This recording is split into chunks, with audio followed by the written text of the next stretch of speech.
Good afternoon. I'm Justin Aling. I will explain about a muster station. Muster station is a designated area on the ship where crew and passenger gather during an emergency. It is part of the ship emergency response procedures and is crucial for ensuring the safety of everyone on board. Muster stations are marked with a clear signage and typically located in a area that are easily accessible. In the event of an emergency, each person on board is assigned to a specific muster station to streamline the evacuation process. And the muster station serves as the assembly point where individuals will receive instructions, don life jackets, and prepare for further action depending on the emergency type. And the muster station is ito yung designated area sa ship that nagagather sila when it comes on emergency upang mabigyan din sila ng instruction and mapaghanda sa anumang sakaling mga emergencies. So, pangalawa is procedure for different types of emergency. So, ang una is fire alarm. So, sa fire alarm, upon hearing a fire alarm, so the crew should immediately proceed to the designated area. So, pagkarinig ng alarm, dapat lahat ng crew is pumunta na sa muster station, designated area, or muster station.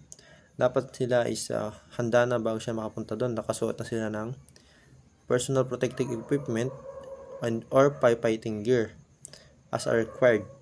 Then, firefighting team should be alert to control and extinguish the fire. So, sa muster station, lahat is may designated na rule.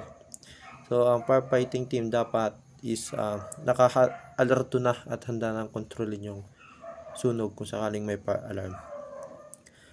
Pangalawa, general alarm. Sa general alarm, when it sounded, there's a threat to the safety of the ship.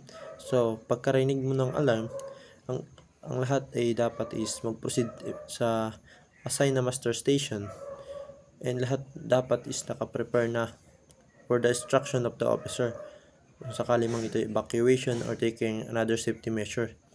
Dapat lahat ng emergency equipment, kagaya ng life jackets and necessary gear is nakasuot na. Number 3 is abandoned ship alarm. So, this alarm indicates that evacuation is necessary due a life-threatening situation such as a sinking vessel. So, lahat ng crew or passengers should proceed to their assigned muster station and prepare for evacuation. Dapat sila ay mayroon ng life-saving appliances such as lifeboats, life rafts, and should be dapat naka-launch na yung mga life rafts, ganon, and lifeboats. Then sa man overboard naman, when a man overboard is reported, the man overboard signal, ang man overboard signal usually ay long blast, 3 short blasts, and followed by the long blast on the ship horn. And it sounded when the crew is should emerge is a man overboard. So, ang crew is mga crew dapat magkaroon ng mabilis na action to the rescue the person overboard. Dapat ang crew is nakapaglaglag na ng mga deploy lifeboats, lifebuoys para ma-assist sa pag-recovery ng man overboard. And number 5, CO2 alarm. The CO2 alarm indicates the release of carbon dioxide into certain areas, typically in the engine room or cargo hold. Para ma-extinguish yung fire, lahat ng crew dapat mag-evacuate.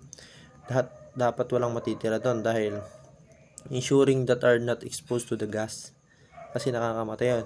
Then i-ventilate nila yung place na yun or yung area na yun and papatayin lahat ng mga ventilation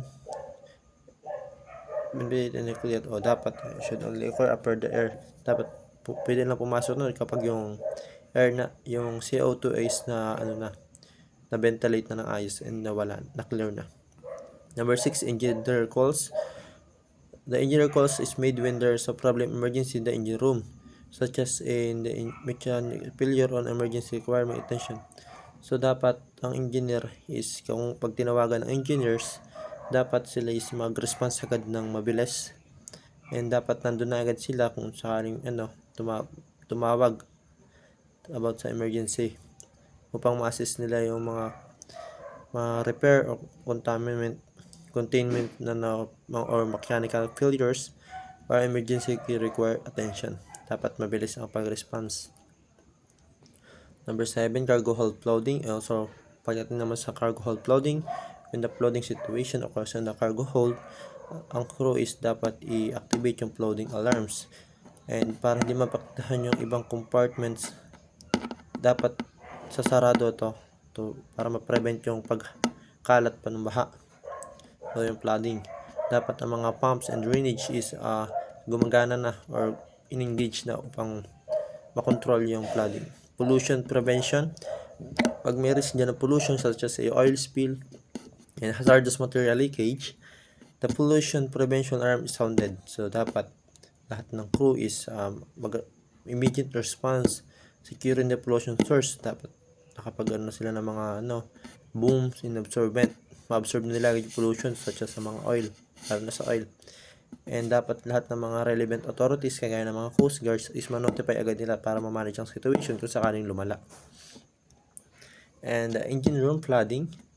Flooding of engine room is a serious emergency. Upon detection, the crew must immediately assist the damage of engaged bilge pump to remove water. So dapat mabilis yung ating pag-response, lalo na sa engine room flooding. Should be isolated to prevent water to other parts of the vessel. So dapat maiwasan or ma-isolate agad yung pagkalat ng tubig sa other part ng vessel. Ensure the engine room is properly ventilated. So dapat ang engine room is ventilated dahil baka ma-alert sa mga electric or any electric or fire hazard that arise due to the flooding. So para maiwasan yung pagkaroon ng apoy. Importance of training and drills. So training and drills are vital for ensuring that crew members are prepared for emergency and respond efficiently and follow the proper procedure. Regularly practicing emergency drills ensures that crew members are familiar with their responsibilities, know the location of the emergency equipment, and can act quickly and calm in a crisis. So ang importance ng training and drills sa onboard is para malaman na or masigurado lahat ng mga crews is trained malaman kung ano mga gagawin sa mga vital situation, and regularly practicing. Dapat regular sila ma-practice emergency para mas ensure na lahat ng members is familiar ng kailang responsibility, and alam nila kung saan kukunin yung mga emergency equipment, kaya nilang gumalaw ng mabilis, alam nila kung saan ang gagawin nila. Yun ang importance ng training and drills on board. And also proper training ensures safety, reduce panic, and improves coordination during emergencies and ultimate protection both the people on board and the vessel itself. Yun lamang po.